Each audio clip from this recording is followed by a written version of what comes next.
Well, hello there. It's another day. I'm Jim Harrington. And I am Bill Knight. I'm not going to say happy 911. It is 911. Wow. And a lot of people, the Bill, song, have you forgotten? I'll admit, you said it to me as we, started our conversation this morning, and I had completely forgotten the date. This is probably one of the most important dates in recent history.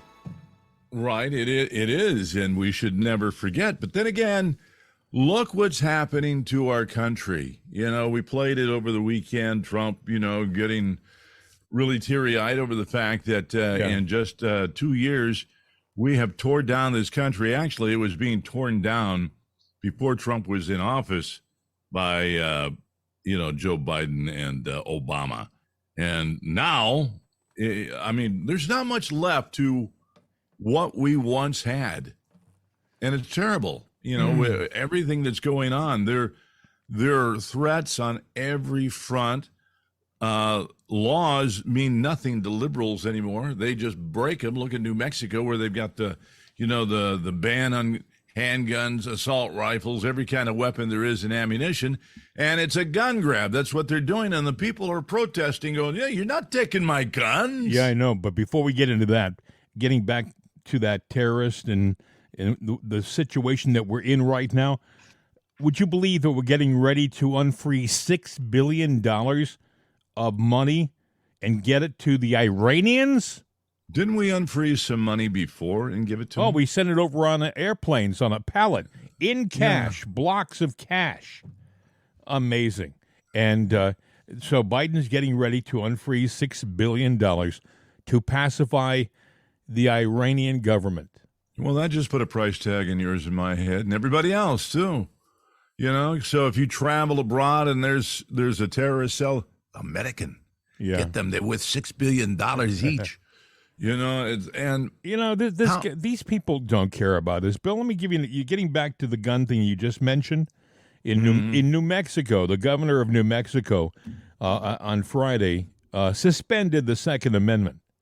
The right illegal. She can't do that. The right to bear arms. No. She says she can because she has those special emergency powers. Too. She has the special emergency powers, and that's a lot of crock. When she was sworn into office, she swore to protect and defend the Constitution of the United States. She's done a damn good job, isn't she? But let me ask you a question. I was listening to Jeff Cooner this morning, and he was talking about this story, and it was like his primary topic, and he was really ticked off, and I agree with him 100%, but that's not the only thing they're destroying.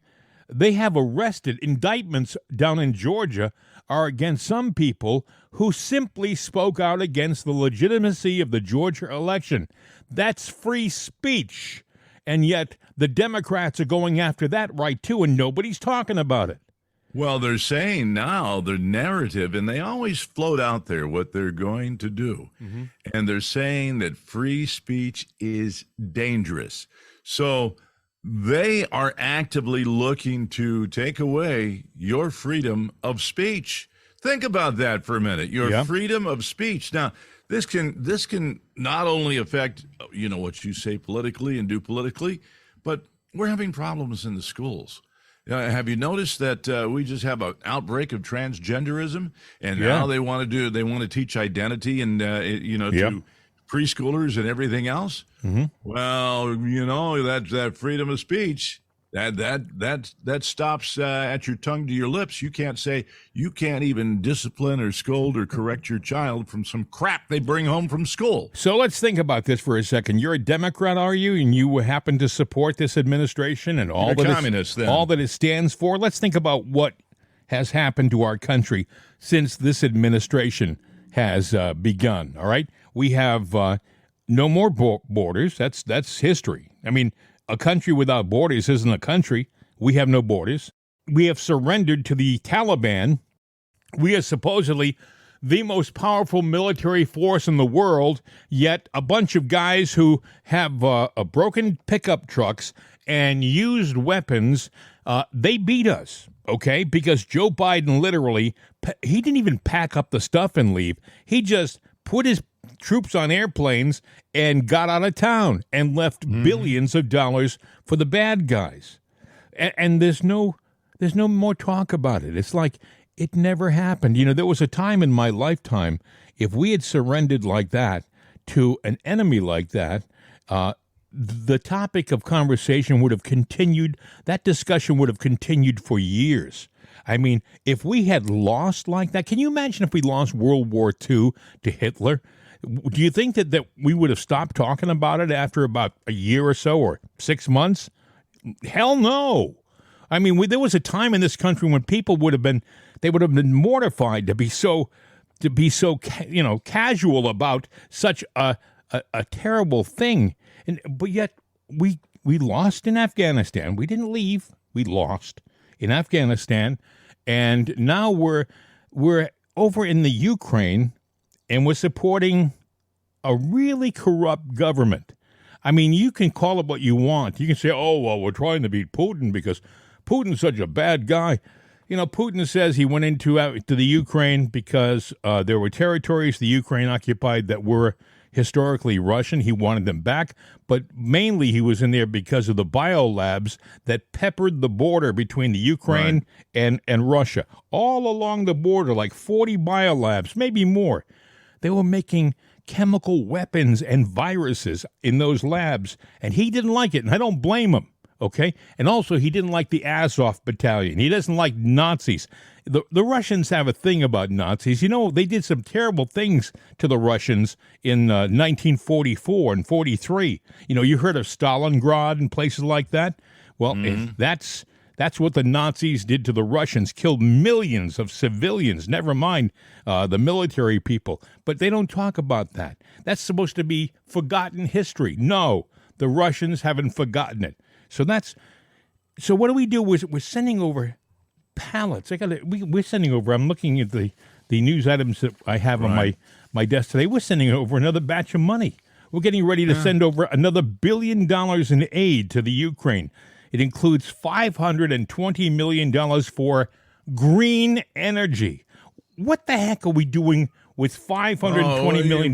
We're going to produce green bombs. I don't know. That's stupid. Are we going to put up windmills, Bill? Is that what we're going to do? I mean, are we going to make, the Russians will target them. They'll use them for sighting their artillery pieces. Unbelievable. I don't care, because if you blow them up, some rich guy is going to make some money because, we got to replace those.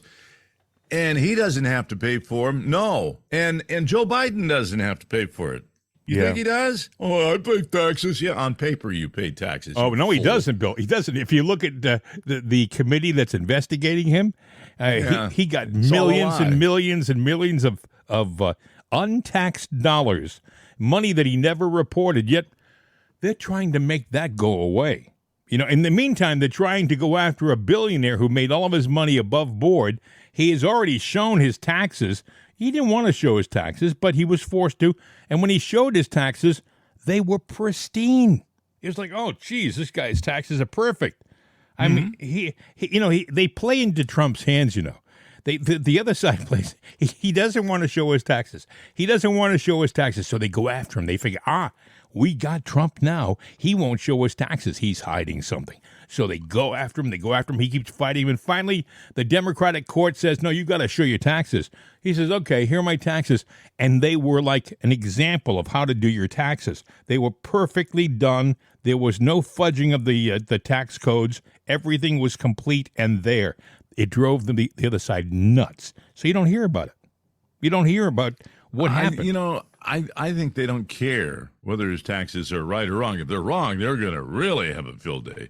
But if they're right, they don't care, because the media has destroyed the American population, because we don't go out and find out things anymore. We depend on the Chuck Todds of the world and everything to spew their venom. And that's what it is venom. Mm. So we believe it. We take it. We've got the attention span of a goldfish, which, by the way, has a memory of 10 seconds. Yeah. Well, so did it really?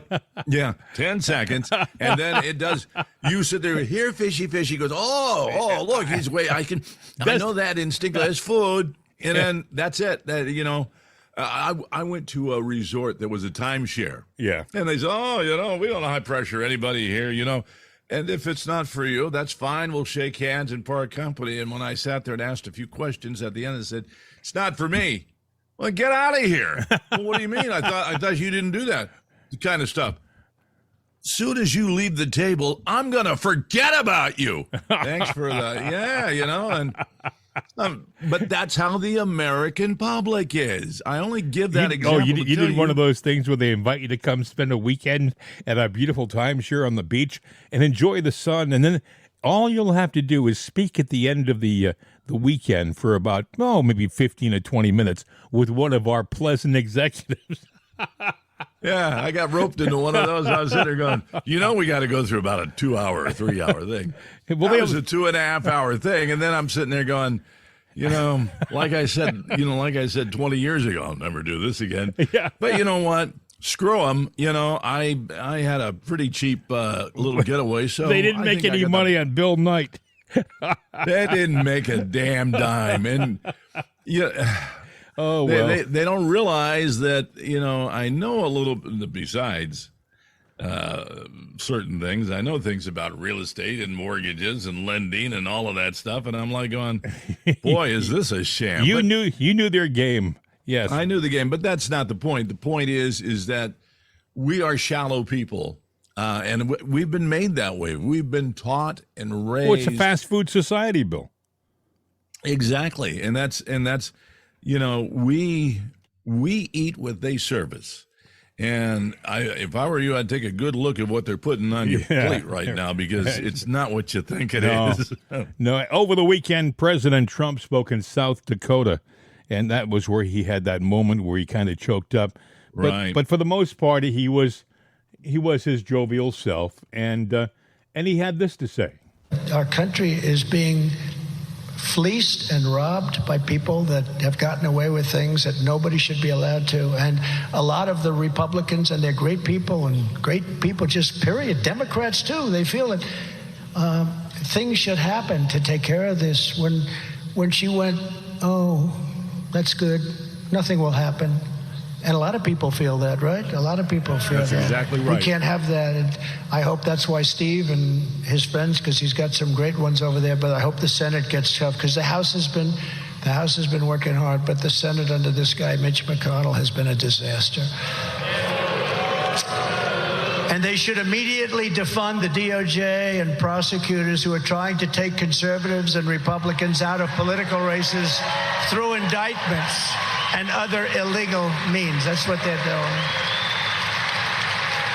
If I was in third or fourth place, or if I wasn't running, I'd be living the life of Riley. I wouldn't be here with you tonight, but I'd be living I'd have nice houses all over the place. I'd be living a beautiful life. They wouldn't indict me. They indicted me because I'm in first place. And I hate to read those good polls to you, because every time I read a good poll, they want to indict me again. Maybe I should announce I'm doing horribly. It's horrible. We'll withdraw it. Their goal is to interfere with elections in order to make it harder for Republicans and conservatives to win. That's the truth. And the crowd was so animated and happy he was there in South Dakota. He brings up something, though. He talks about Mitch McConnell. And you talk about Nancy Pelosi, 85, she's running for Congress again, and she's going to be Speaker of the House. What do they know that we don't know, that they're going to take this thing? But aside from all of that, the narrative is being floated, well, maybe we ought to have an age limit on who goes into D.C. And you look at, Mitch the Glitch, and you look at Biden. Nancy Pelosi. And Nancy Pelosi and all of those. And they're going, well, I was talking to somebody last night, and they said yeah, I think that age restrictions would be great. And I'm saying, it doesn't solve the problem. You got a 25-year-old nutcase, then you still got, you're going to put 65 years or 65 years of age? No. Well, then you got 40 years of a nutcase. No, well, President Trump, limits. President Trump had the answer. He had the answer yesterday. He said, look, it's very simple. I will take a mental test, a mental acuity test, and I will take it against President Biden. I'll take it against at the time, he mentioned Rupert Murdoch because it was mentioned in the Wall Street Journal that there's not much of an age difference between Trump and Biden. Well, there's a big age difference as far as mental acuity is concerned. The guy is light years sharper than Joe Biden is. I mean, light years sharper. He gets up on a stage, he owns it, he masters it, and he's not. He said, "Look, I'll take a test. I'll take a test against all these people, and I'll beat them." That's not going to solve the problem, though. It's part of it. I think mental acuity tests are a great thing, no matter what age you are, if you're going to hold an office of power. But I also believe that you got to have the term limits. Well, they do for the presidency. Yeah, the presidency. Yeah, I know. The Senate and Congress. You can go on and on and on and on and steal and steal. Oh, and I steal agree. and steal. I agree 100%. Shut that trap door and seal it for good. Now, the term limits are up to the public, to where, let's say that Congress people get 2 3-year terms. That's it. You're done. Because how much can you screw up a country if you got 2 4-year terms?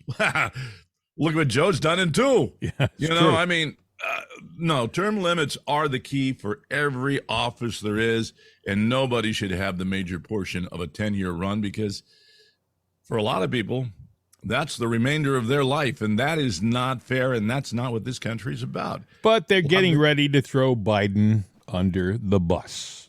And case in point, Jonathan Karl yesterday.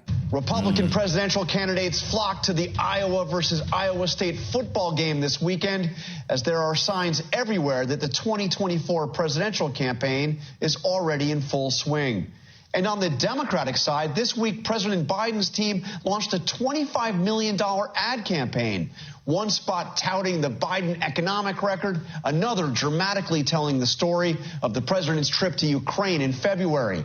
An ad designed to push back on concerns about Biden's age, showing a man on the move, swiftly making his way into a war zone. But it all feels less like a sprint to Election Day than a campaign running around in circles, playing out a repeat of 2016 when Donald Trump took an early lead and never looked back, and a repeat of 2020, Trump versus Biden all over again. Sure, there's been some movement on the Republican side, DeSantis down, Haley up, but at the moment, Trump standing among Republicans is as dominant as ever. For Democrats this week, a new CNN poll landed with a thud.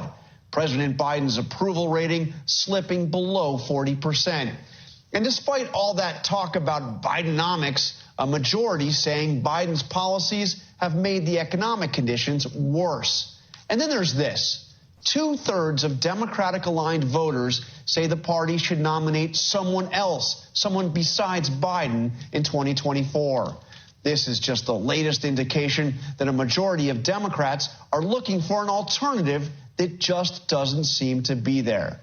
Democratic leaders point to real signs that Biden's policies are working. Inflation is down, unemployment remains historically low, economic growth is strong. But if the news is good, there's no indication that voters are feeling it. When your media loyalists turn their back on you and start to suggest options other than you, that's when things are getting a little dicey for the left nominee, Biden. And you have Jonathan Karl, who, don't kid yourself, he has been a dutiful, banner-carrying Biden person from the time Biden stepped into the public. And yet you see him out there right now suggesting maybe with all of these polls and all these things happening, he went below 40%. He's in the 30s now. Oh, my God, his popularity. Maybe other people are right when they think that we should be considering another candidate.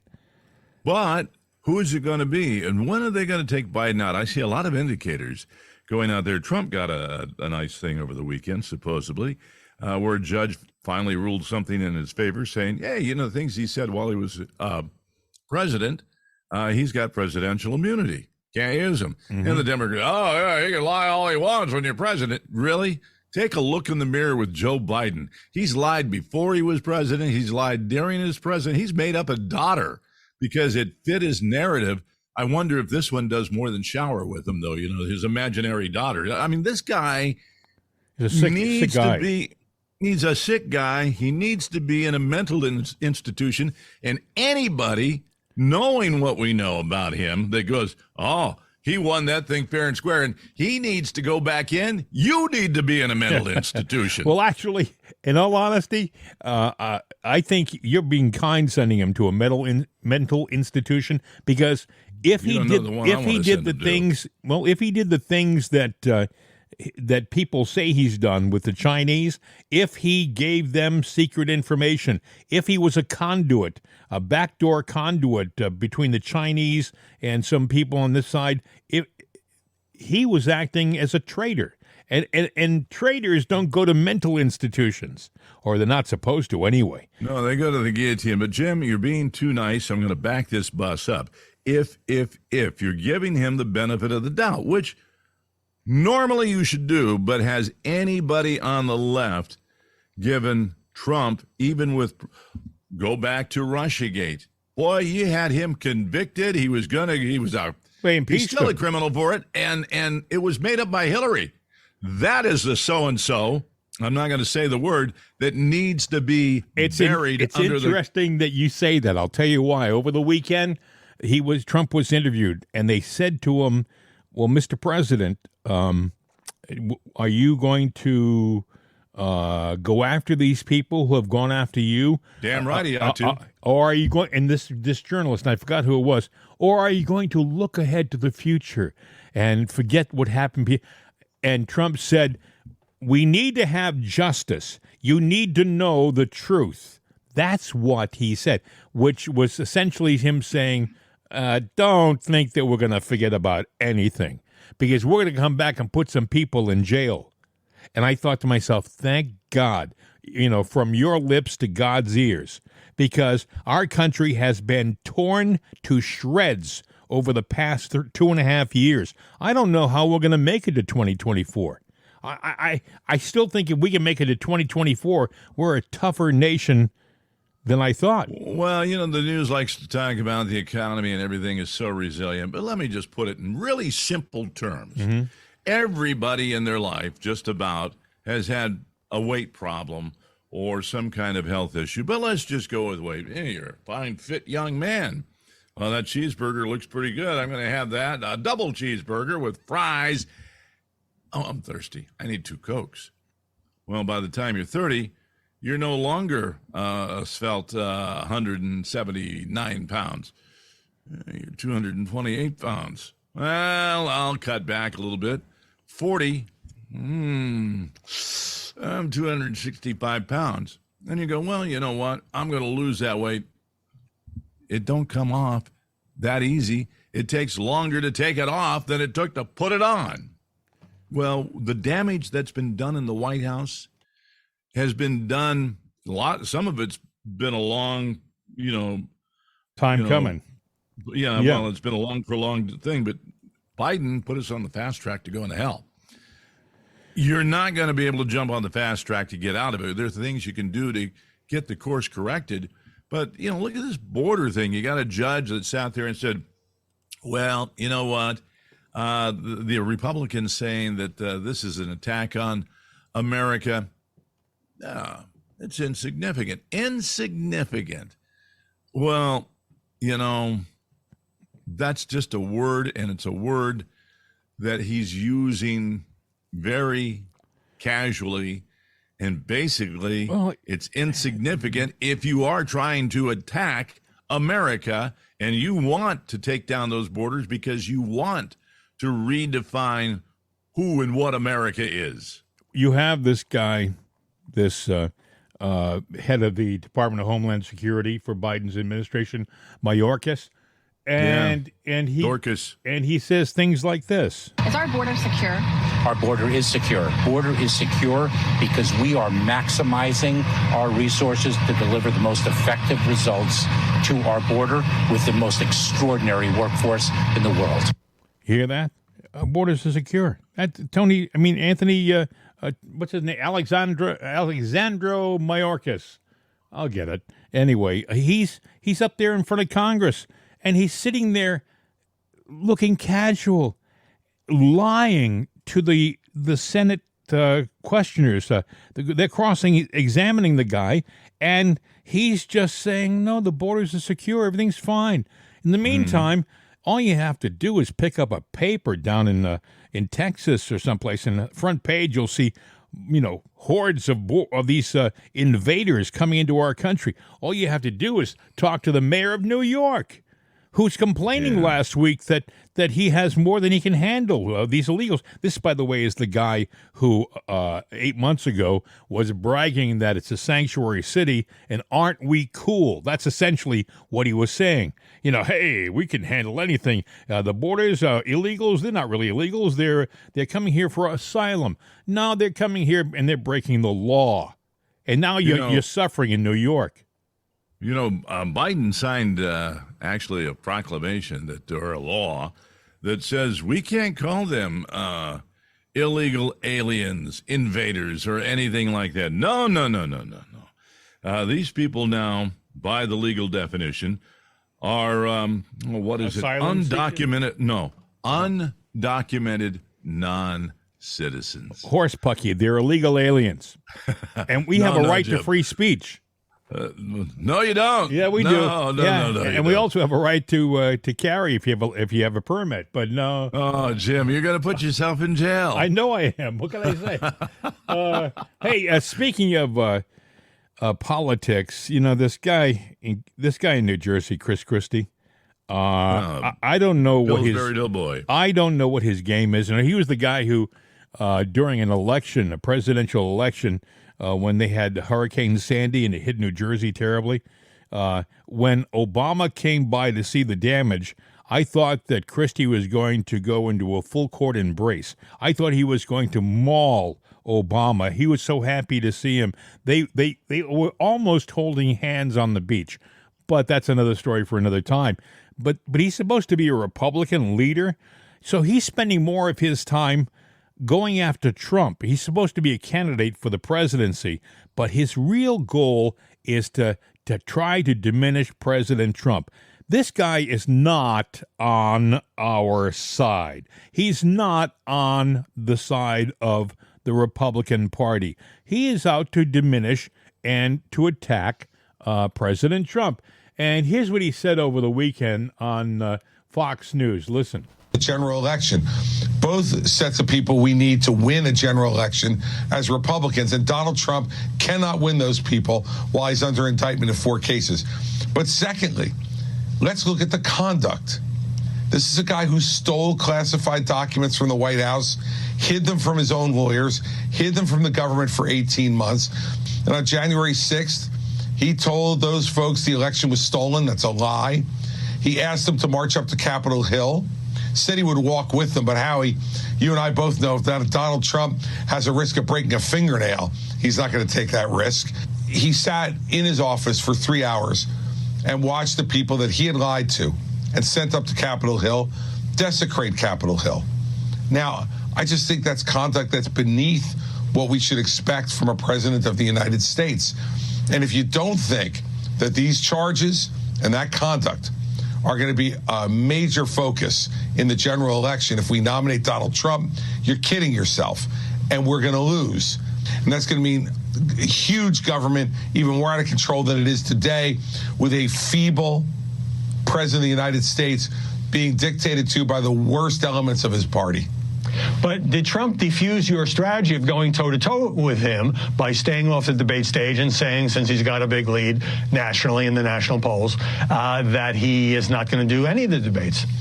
Well, if he doesn't do any of the debates, Howie, we're going to give him another chance. I'm sure he's not coming to the Reagan debate. We'll give him another chance in Alabama. But if he doesn't come there, then I'm going to follow him around the country. Wherever he goes, I'll go.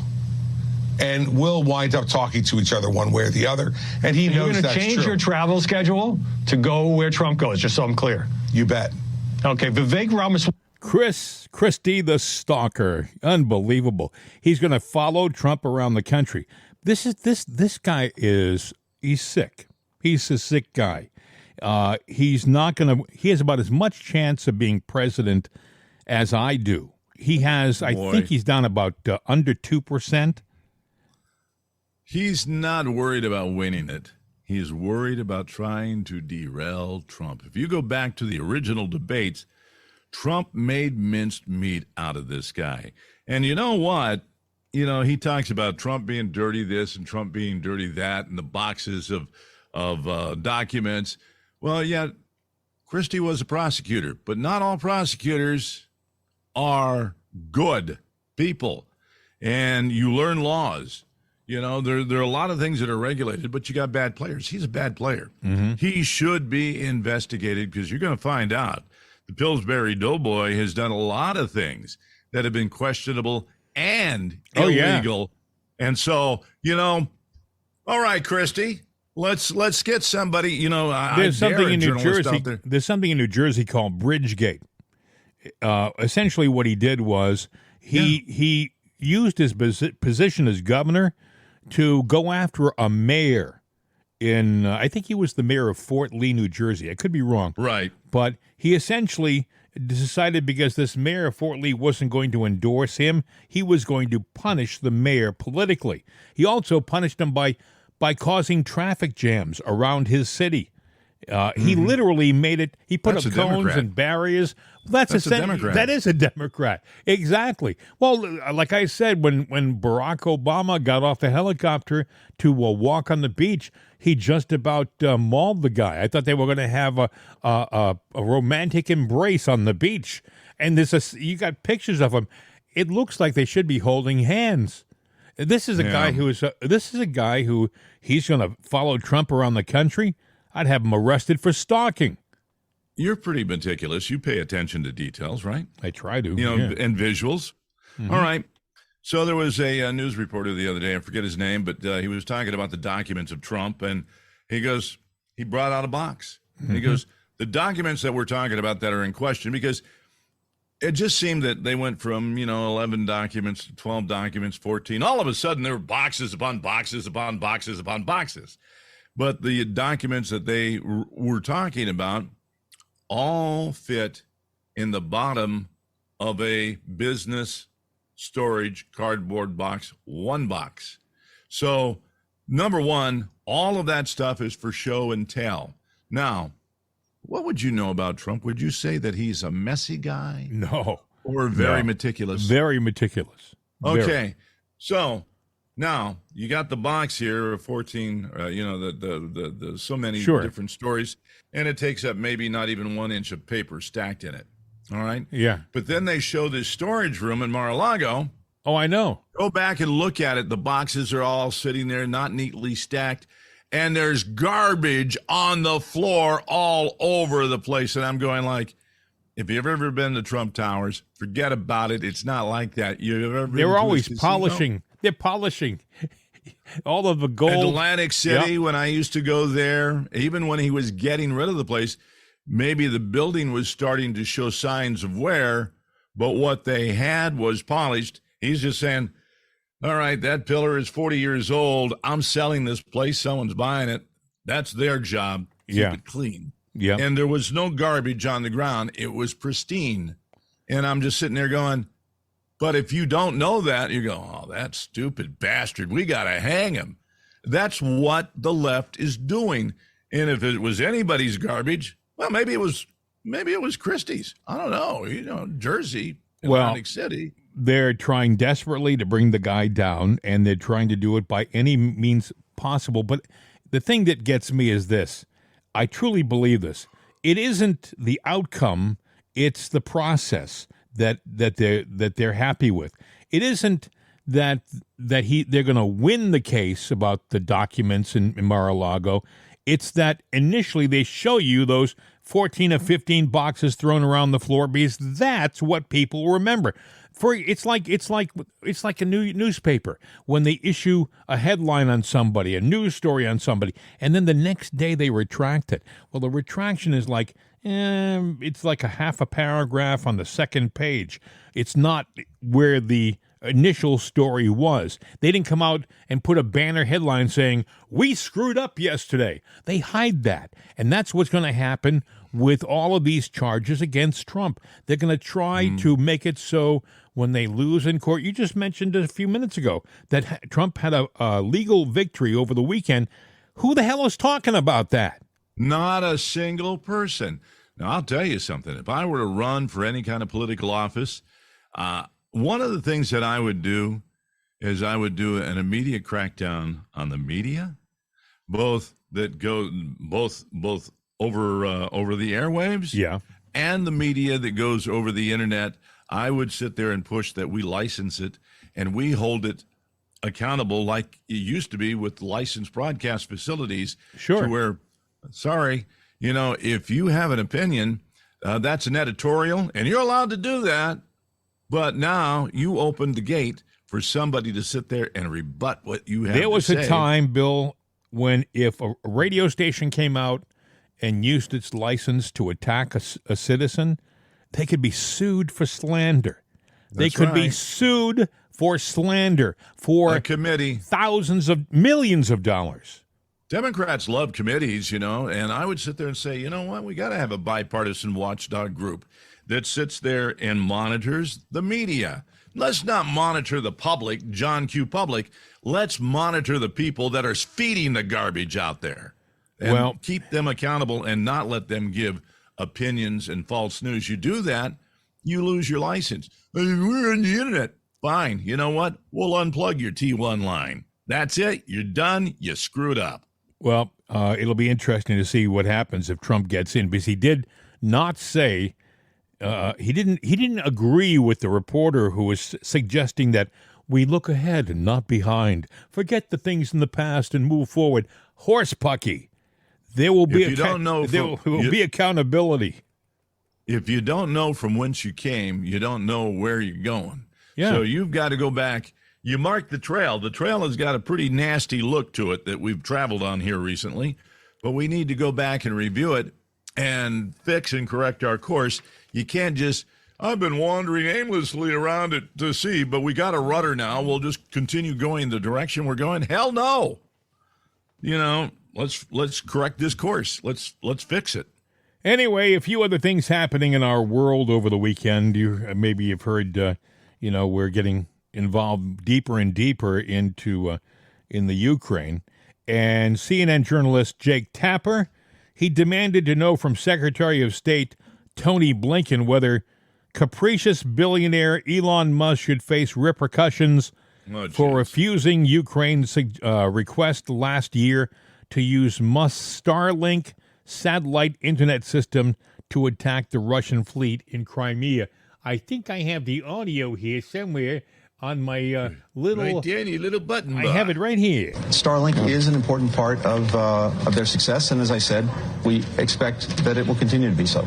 It sounds like Starlink's so important the U.S. government doesn't want to risk offending a capricious billionaire who did some things that I think in another situation the U.S. government might want to say something about, but let's move on. But let's move on. Let me just say something, okay? This drives me nuts about news people nowadays. I mean, they look like the old guys we used to watch on TV. There was a time they all wear the same kind of suits and ties. Mm-hmm. They comb their hair. As a matter of fact, they spend a long time getting their hair just right because they're going on television. They look like what they should look like, news reporters for television. But there's a big difference between the Jake Tappers of today and the Walter Cronkites of 1965. Even Cronkite was a liberal, but you couldn't tell because he tried his very best to maintain a neutrality on television. He didn't want to be he wanted to be impartial, okay? But Jake Tapper, my God, he doesn't care what you think of what he believes. He just throws it out there. Do you think maybe we should go after a capricious billionaire who decides not to let them use his Starlink system? I would have said to Jake, hey, wait a second. Jake, we're still a free country, and last I heard, Starlink was owned by that capricious billionaire, Elon Musk. and he has the right to let anybody use it that he wants to. And he also has the right to refuse anybody from using the Starlink system. He may have had reasons, political reasons, not to do it. He may have happened to believe that the Ukrainians were going to use it for a bad purpose. That's his belief. And believing that, he has the right to say no, because he owns it. He owns the damn thing. He's under no obligation to just summarily turn it over to the Ukraine just because it serves your purposes, because you think it's the right thing to do. Horse pucky. Well, I'm waiting for somebody to claim that they own space. Therefore, anything up there, of course, they got to clean that junk up if they claim ownership, because there's a lot of it up there. Well, there was a time when the U.S. was trying to plant its flag on places like the moon and claim it. But then again, we walked away from the moon. There's debate that we ever made it to the moon. There's. Yeah, I know. I saw Capricorn 1 too. Oh, well, hey, speaking of conspiracy that's going on, the guy that found the magic bullet. Oh, I saw that, Bill. 60 years ago. He's 88 years old now. Yeah, and he came forward and goes, I'm doubting everything that transpired, and there had to be a second shooter. This is a guy who, for the past, like Bill said, 60 years, has been quiet about, he always thought, well, I think probably Lee Harvey Oswald did it, but I guess he's done some thinking. And it doesn't make sense. Then the way that he said it, and the magic bullet that he found was pristine. Yeah. And it was on the ground, and he said, well, he had to make a decision, pick it up because it's evidence, or leave it there where it could, because there were too many people on the ground that could mess things up. Official people. Yeah. Well, do you know, Bill, what this magic bullet was supposed to have been able to have done? I'm so excited. The bullet supposedly went through the throat of President Kennedy, right? And after it went through his throat, it did a right turn and then a left turn, and then entered into Conley. Yeah, and got then his hand and him. Yeah, and then somehow it fell out of Conley and cleaned itself. And it wasn't damaged. Right. It was the most amazing bullet. My God, that is amazing. These miracles that happen. I mean, we have been lied to. We have been lied to on a consistent basis for decades. My wife and I sometimes will sit down and we'll just shake our head and think, what did they tell us that was the truth over the last lifetime that we've lived here? Do you know? Not a damn thing. Not a damn thing. What came out of Washington that was totally honest? We've been told so much by the Bushes. We were told. Remember when George Herbert Walker said, "Read my lips, no new taxes," and then 1,000 lights, no new taxes. Yeah. And then he screws us, and then he's surprised that he doesn't win re-election. That was one time when the people said, nah. And, if they could have fixed that election, if they could have fixed that election in was it 1992, they would have, because but they didn't have the systems in place like they have now. Well, how do you know they didn't? Because he didn't go down with the fight. That was it. You think they intentionally? I lost my 1,000 lights in the sky. I just never could understand, Bill, how these guys can be so chummy with each other after they're out of politics. Exactly. You see Bill Clinton, and you see Bill Clinton, you see George Bush, George Herbert Walker Bush. They're palling with each other, and they're laughing with each other at these social and public events. And you think, wait a second, these guys were mortal enemies. They spent millions to destroy each other, and now they're just laughing it up and having a good old time. What does that say? Yeah, I mean, how many Republicans and Democrats have said things that, that's going to sink their boat, and it never does. Him to say, read my lips, no new taxes. That was a great phrase, but the simple fact is, there are Democrats that have said like phrases, and it didn't damage them. And so, I'm thinking the fix was in. Yeah, but I think the only guy that I remember in recent history, forget his name now, Democratic contender for president, and he sat there and he was screwing around with this, was it Gary Hart? That's it, Hart. Yeah, and he Hart was out screwing around, having an affair with a woman on a boat called Monkey Business. Now that was a little bit over the top. It sure was. I hope it was a good boat ride. And I think her name was Rice. But don't you think? Yeah, it was. But don't you think, in all honesty, they wanted him out? There was another purpose. Yeah, but there's an old joke, but I'm not going to tell it because I know you want to, but don't do it. This is a family show. No, I'm not going to. It's a family show, but send me an email. I'll send you the line. Hey, you know who is reared his ugly head again? Who? Anthony Fauci. Just when you thought just when you thought it was safe to go back to a normal life, this guy, this creep, this lousy guy who, by the way, better get your mask out. Don't kid yourself. He helped fund the development of the COVID-19 vaccine at the Wuhan lab. It was his organization that sent what was it, $680,000? Next, you're going to tell me he gets royalties from. Sorry. Yes, he does. He does. He gets royalties from the vaccine. Yes. I forgot. I said that. I didn't mean that. But listen. Sorry, Dr. Fauci. I didn't want to let you. They take him out. They dust him off. They stand him up. They put him right in front of the camera. And like clockwork, he says this. And I want to ask you about this current uptick. I mean, anecdotally, I think all of us either have had COVID again or know somebody who has had COVID again. How concerned are you? What's your level of alarm about the current situation? Well, John, I wouldn't say that I'm alarmed, but I'm certainly keeping an eye on it. There's no doubt, as you know, and reported just a moment ago, we're having an uptick in cases, which is being reflected by an uptick about 17 or more % in hospitalizations. There's no doubt that is going on. And since we're now at the end of the summer, it is likely that will increase as we get into the fall and the winter. So we need to be prepared for it. I don't think at all, though, again, you always have to keep yourself with an open mind with this virus. It's fooled us before.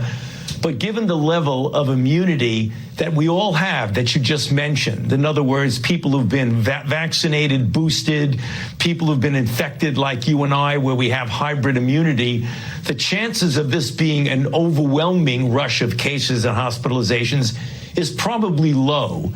So what's your sense? Obviously, those that are in high-risk categories, but who should be taking that booster?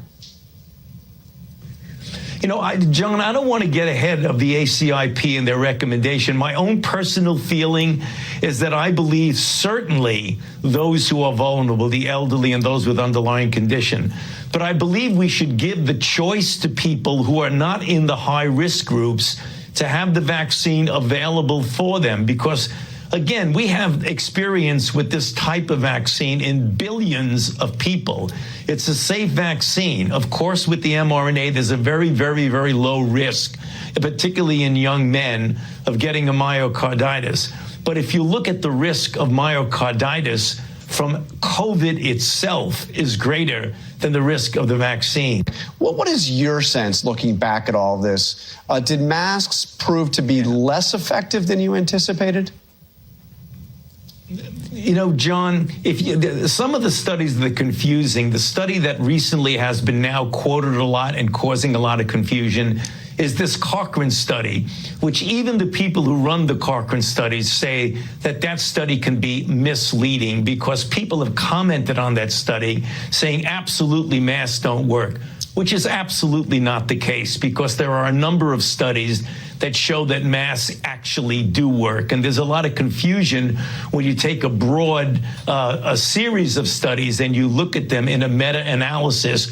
Only a couple of those studies were specifically looking at COVID. So I think we better be careful that study that people keep talking about can be very, very misleading. There's a lot of good data that masks work. Oh, this guy's amazing. That's Tony Fauci, of course. And what gets me is that he talks about myocarditis like there's a low risk. What that means is, okay, what you should do is buy yourself a revolver and put it to your head and play yeah, Russian roulette. That's exactly what you're doing. You don't know whether it's going to affect you, myocarditis. Country singer out of Texas over the weekend dropped, and he had cardiac arrest. There was an R&B singer over the weekend. I think he was 41, maybe he might have been in his 30s. Wait a minute, in good shape. He was on stage singing. They're showing him, and all of a sudden, boom, dead. Unbelievable. Carditis, mild. Now, they didn't mention that they had the vax or not. And you know what? The people at high risk. They won't. The media won't make it. They won't make that connection. Now, I've heard that they want to mandate it to a certain group. They want everybody vaxxed, okay? Now, these people that are dying were not singly vaxxed, doubly vaxxed, triply vaxxed, but they were quadruple vaxxed. And now they have a new variant out there. Yeah. And they're saying, well, you're going to need 3 shots. And they're coming around. Let me just explain something. And this is me. I'm not talking for you or anybody else, but I'm just saying from my point of view. Now, I get a flu shot every year, but I haven't done it in the past 2 years because of what's gone on. Now, I will sit here and go, I haven't been sick. Now, I take care of myself. I do take, regular stuff to sit there and make sure that, and I play it safe. But the point is, I don't trust them to where, Mr. Knight, you're in for your flu shot. You want to get, because the last time I was there, you're in for your flu shot. You want to go ahead and get that vaccination? No, I don't. Are you sure you don't want to get that vaccination? Because we're right here doing the shot now. What are you mixing the two together? Okay, so that's funny. No, we can't do that. And then I thought, why not? Why not? Of course they can. They can do it. Hey, exactly. That was my point. The WHO, right? When they start to promote the new pandemic that is on the horizon, you got to shake your head. Listen. Just 4 months after the World Health Organization declared COVID-19 was no longer a global health emergency, the agency is calling for action. COVID right now is infecting and reinfecting millions. What is really important is that those who are most at risk for developing severe disease receive a booster, receive an additional dose. The WHO estimates that hundreds of thousands of people around the world are currently hospitalized with the virus, in particular in Asia and the Middle East. But the number could, in fact, be significantly higher due to an underreporting of cases.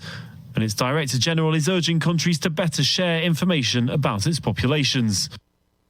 Only 43 countries, less than a quarter of WHO member states, are reporting this to WHO, and only 20 provide information on hospitalizations. As the agency calls on those at risk to get a booster jab, its worry is that cases will further increase as temperatures eventually lower in the Northern Hemisphere. Okay, there's a common thread between what Fauci said and what they said here. Exactly. And that is those at risk should get a shot. They're talking about the elderly or the weak or the infirmed, but specifically the elderly. And that says to me, hey, if you want a part of your population to shuffle off their mortal coil, it's that segment of the community. The older people, let's get them out of the way first. And I got the first 2 biggest mistakes of my life were to get the first 2 shots. You didn't get the last 2 though. I didn't get the last 2, and you'll have to walk me in with a gun to get any more of those shots. I pray that. Don't ask. You might receive on that one. That's true. That's true. But do you see where they're setting us up for this new pandemic, another wave of the COVID vaccine virus? When did the pandemic start? Now, the word is it's actually started in 19, okay? So that means it's 4 years old. All right, the pandemic is 4 years old. How long historically, when we didn't have technology and everything, how long historically have pandemics lasted? Oh, they only last for a couple of years, and they've usually been separated by like 100 years at least. The Spanish flu was just after, at the very end of the World War I. They actually blamed it. For years they called it the Spanish flu, And then recently, because we have a tendency, the left loves to rewrite history, they start to say, well, it really was the United States that created the Spanish flu. It was our soldiers who brought it over to Europe and then brought it back. They made us the disseminator of the Spanish flu. The people who rewrite history, for the longest time, it was the Spanish flu. It came over from Europe. It was, I guess they got most of it in Spain, right? But no, not anymore. That's how they work nowadays. The left is amazing at rewriting history. Well, I have a theory. That lefties created racism, and they're working on atheism now. Well, Bill, I mean, you just look at real facts, real history. Slavery was pushed by who? The Democrats. Really? The Democrats. I'm right on this? Wow. Well, the Southern Democrats were the ones who wanted to continue slavery. It was the Democrats who started the Ku Klux Klan. Mm-hmm. It wasn't the Republicans. You didn't see a bunch of Republicans riding around with white hoods and burning people at the stake, but you saw the Democrats, and they have taken it successfully, starting in the 60s and late 50s. They took that part of history, and with the help of the media, they flipped it on the Republicans, who, by the way, when it comes to media and public image, they're dumb as a box of rocks historically. They can't keep up with the Democrats. The Democrats flipped it, so all of a sudden they were on the side of the minorities and the oppressed. And that's not the case. Even now, it's not the case. They're flipping Christianity. I saw a survey over the weekend that says that Christian faith people, they are mad now, and there's a bill out there that one of their groups is sponsoring to reject the Republicans and get rid of the Republican Congress because of everything like, their stand about women's health issues, in other words, abortion, and all of these different things that are Democrat talking points. These good-hearted Christians, all of a sudden, they're all for these democratic issues. And then when you look at this organization, I think it's the American Federation, blah, blah, blah, it's got Catholics and Christians, so said, although they're a new group that has, very little history, but everything they do is oppose the right and go for the left. And I'm going, how interesting. Let's make up a phony Christian group and turn it left and then give them a lot of publicity. So, when people go, the church is under attack, you got a demon in your pews right now. Well, it's from the left. They're calling Catholicism a terrorist organization, which is a Christian sect. You're calling, but you say some of the things about other faiths, like the Muslim faith, and you'll have a problem because they stand up for their faith. Okay, whether you like it or not, they stand up for their faith. But because Christians turn the other cheek historically, they get dumped on by the atheistic, agnostic, forget the agnostic. They don't believe in God. These people are atheists. Agnostics, they'll tell you they believe in something, God or something. You need to define that. A lot of people don't get the difference between an agnostic and an atheist. An agnostic believes in a being, a God, but they have no religion per se. They know there's something out there. They just don't know how to follow it as far as organized faith is concerned. But an atheist will just tell you, and I know atheists. I have a friend who is an atheist who proudly proclaims that he's an atheist, and I think, you dumb person, you have nothing. I always think of my faith as the rudder that keeps me balanced in life. It is something that I can turn to when things are getting me down. I can turn to God. I can turn to Jesus, and I can say, hey, I'm in trouble here. Can you help me out? And 9 out of 10 times, whether you believe it or not, I work my way through it, and I get through these tough situations because I think I have a faith.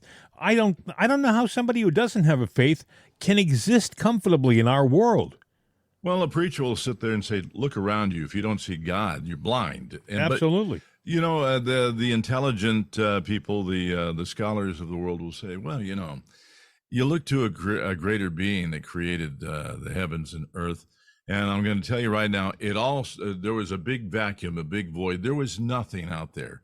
And then you had this big bang, you know, and I'm like going, so out of nothing came something. So that was the beginning of time. That means there had to be something that took the nothing and created us. They will say, God. They will say, many scientists will say that the bang was caused when two atomic particles collided. But there was nothing. So where did those atomic particles come from? That's what I've said so many times. Wait a second. There was something before that collision because those particles collided. That was something. You know, in the words of Billy Preston, nothing from nothing is nothing. There you go. Therefore, there is God. You can call God any name that you want to, except a defamatory name. But there is a greater, higher power, which is something that agnostics say, well, yeah, there had to be something. And that would be your Elon Musk of the world, because he believes, like Einstein did, or like that, there has to be something. Yeah. There had to be, because how do you answer nothing into something? There had to be. I'm sorry, Mr. DeGrasse, but that's the way it goes. Hey, listen, when I saw my kids born, I was in the room when they were born. It's a miracle. It is an absolute miracle. And people will say, well, it's just, it was the seed being, being impregnated. And no. I didn't really have much to do with it. It was a moment of lust. Okay? I mean, they try to make it sound like, well, your mom and dad. No. That's a miracle. That is a miracle when life begins. And when people say, well, it really begins at 3 months, when you can hear the heartbeat. No. As far as I'm concerned, it's a living cell. It's a living. When the first two cells unite and start to replicate, that replication continues continuously from that moment until the time you die. Okay, it doesn't stop. It keeps multiplying and changing and adding to and growing, and that is life. It's not when the heart beats. It's not when the heart beats. It's when they become one. Science is an excuse for our perversion as mankind. It's the way I look at it, because they've got an excuse for everything to dismiss our bad. And not that procreation is bad, but I'm just saying, they don't want to accept it for what it is, like you just described, a miracle. I leave you with this. There's a lot of evil people fighting us right now in this world. Evil does exist. Evil is fighting against God, against faith, against believers. That's the real fight, by the way. It isn't Trump versus Biden. It's evil versus good. And good is trying to prevail. It's a tough fight. The bad guys will not give up easily. They're not just going to walk away gently into the night. They're going to fight tenaciously with everything they have to keep control of this world. It's a hell of a fight, and we've got to be ready for it, friends. We have got to be ready for it. With that... Yeah. Well, I was going to say, there's actually a theme for what evil is, but we don't have it up. But it's the Poppy family with... Which way you going, Billy? No, what evil is. Oh, I don't... all I remember is the which Poppy way... family. All I remember is which way you're going, Billy. No. If you look up evil by the Poppy family... it was a great song, but it kind of sums it up. I don't think it was a hit, Bill. It was a mediocre song. Not where I came from. All I had from the Poppy family is top 20 hits. Which way you going, Billy? Can I go too? Gag me. No, they did evil. What is it? Something like Evil Grows or something like that. Well, that shows you how big of a hit it was. But love grows when Rosemary goes. Anyway, listen. No. It's that time. We'll discuss this off air because the clock on the wall says it's time to wrap it up. You have, of course... Talks? Pardon? Your clock talks? It does. It's a very talkative clock. But as we always do, we end with our distinct and totally unique ending that only can be done by one Mr. Bill Knight. It's all yours. But we forgot to give our phone number. Oh, I'm sorry. Wait a second. Let me slap myself. The phone number is 833-538-7868, 833-538-7868. And since we last spoke, we have mail at itsanotherday.com, mail at jimandbill.com, and jimandbill@mail.com. So take your choice on the Jim and Bills, itsanotherday.com. And what we said over the weekend, we still want you to do it. We need to know that you're there. And the best way to do it, forget all the systems and algorithms and stuff that tell us that we have thousands and thousands of people out there. Would love it if you take a moment, and even if you just send us a blank reply email, just go to mail@jimandbill.com, mail@jimandbill.com. How can you forget that, right? And send us a blank email. We'll know that you're there, and it would mean a great deal to us. Please do that. Hey, just do it, all right? Do what the man said and just do it. And since I'm talking about doing it, hasta la vista, baby. We're out of here.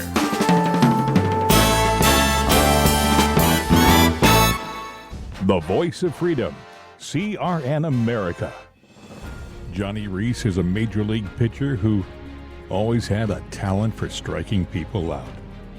Teams fell over themselves trying to recruit the young man with the menacing fastball. But baseball isn't his only talent. He's also a major league hitman, a contract killer who likes his work. Reese does more than strike opponents out. He eliminates them altogether. Retired New York City detective Jack Kane has come to Pittsburgh to find a killer, and Squeeze Play by Jim Harrington is the story about what happens when these two alpha males meet and go head to head. It's a great weekend read. Squeeze Play from Dover and Blackstone Media, LLC. It's available at Amazon.com, BarnesandNoble.com, and many other great online book sites. Or visit itsanotherday.com and click on our link at the top of the page. When it comes to mysteries and a great read, Squeeze Play is a grand slam. The voice of freedom, CRN America. These days, when you want an answer about just about anything, you ask Alexa. You ask her about the weather. You ask her who won your favorite sporting event. You ask her to find a fact that you can't find anywhere. Well, we did that too. We asked her how many people have downloaded itsanotherday.com. And this is what she said. From acceleration.com. It has been downloaded as much as 260,433,467 times. I know. Seems like a lot. Seems like a lot to us too. But it's Alexa. Thanks for making us a part of your day. And tell your friends about itsanotherday.com. We could use an extra listener. I mean, what do you do when you only have 260 million?